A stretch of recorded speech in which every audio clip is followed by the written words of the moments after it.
प्रेरणा देण्यासाठी कोणीतरी यावं आणि प्रेरणा घेऊन आपण लढावं या विचारांचे आम्ही नाही, तर स्वाभिमानी शेतकरी संघटनेचा मावळा ज्यांनी ज्यांनी या छातीवर लाल बिल्ला लावून शेतकऱ्यांच्या न्यायासाठी लढायची भूमिका घेतली तो खऱ्या अर्थानं स्वराज्याचा मावळा आहे, तो खऱ्या अर्थानं शेतकऱ्यांची बाजू घेऊन या प्रस्थापितांच्या विरोधात लढणारा मावळा. महाराष्ट्रामध्ये दोनच साहेबांची दहशत आहे. एक म्हणजे दुधाच्या किंवा अन्नाच्या भेसळीमध्ये काम करणारे तुकाराम मुंडे असतील आणि दुसरे म्हणजे या प्रस्थापितांना आव्हान देणारे आता शक्तीपीठाच्या माध्यमातून असू दे कारखानदारांना आव्हान देऊन उभे राहणारे राजू शेट्टी साहेब.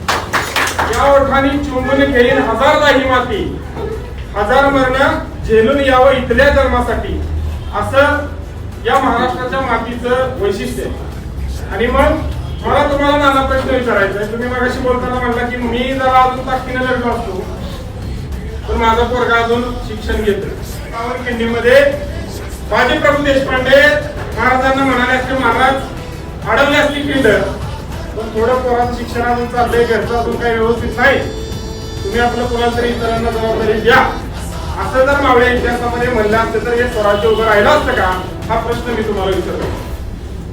सिंहगडावर लढायला गेलेला तानाजी मालुसरे आपल्याला आठवावं लागेल आणि त्यांच्याकडून आपल्याला प्रेरणा घ्यावी लागेल की आधी लगीन पडला न्यायचा आणि मग नाही बाजू म्हणून जो स्वतःच्या मुलाचं लग्न घरामध्ये असताना बाजूला सारून या स्वराज्याची मुहूर्तमेढ रोवली पाहिजे.